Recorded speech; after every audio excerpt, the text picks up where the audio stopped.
अभी बारिश की बूंदों की बातें जमी से चल ही रही थी और मैं अपने कमरे में बैठकर गर्मा गर्म चाय की एक सिपकी ले ही रहा था।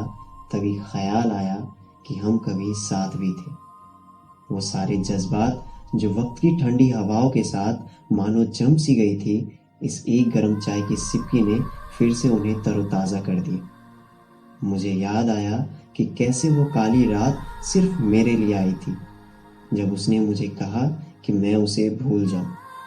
अब उसे भूलने के लिए मैं क्या क्या भूल जाऊं। वो दिन, महीने या साल नहीं, मानो एक जमाना था। उसे भुलाकर खुद को मुझे भुलाना था।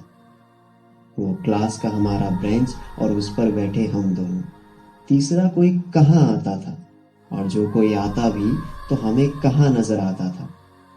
वो ब्रेंच महज एक ब्रेंच नहीं, हमारे लिए एक जहान सा था, जहाँ हम रोज मिलते और आने वाले सभी कल की बातें करते। मुझे याद है, मैं सुबह अक्सर जल्दी जाया करता और वो भी सुबह जल्दी आ जाया करती थी। सुबह सुबह उसकी आवाज़ मेरे कानों को राहत देती और उसके चेहरे से झलकता नूर मानो मेरे आंखों को ठंडक देती थी। हाँ, बीच बीच में उसकी लटें बढ़ चढ़कर बोलती चेहरे पर उसके, पर मैं उसे भी उसके कानों के पीछे कर देता और सिर्फ मैं उसके चेहरे के आगे रहता।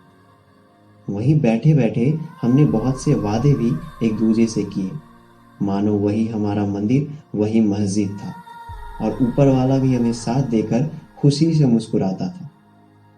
कैसे भुलाऊं उसका मुझे समझाना, वो उसका मुझे सताना और फिर खुद ही आके मुझे मनाना।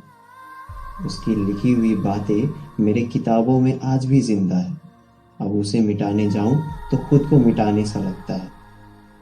वैसे अब उसके जिस्म की खुशबू भी मेरे लिबासों से नहीं आती। एक ज़माना जो बीत गया उसे गले लगाए हुए। कुछ लोग हमारी ज़िंदगी में आंसुओं की तरह आते, हमें लगता है वो ठहरेंगे पर आखिर में निकल ही आते।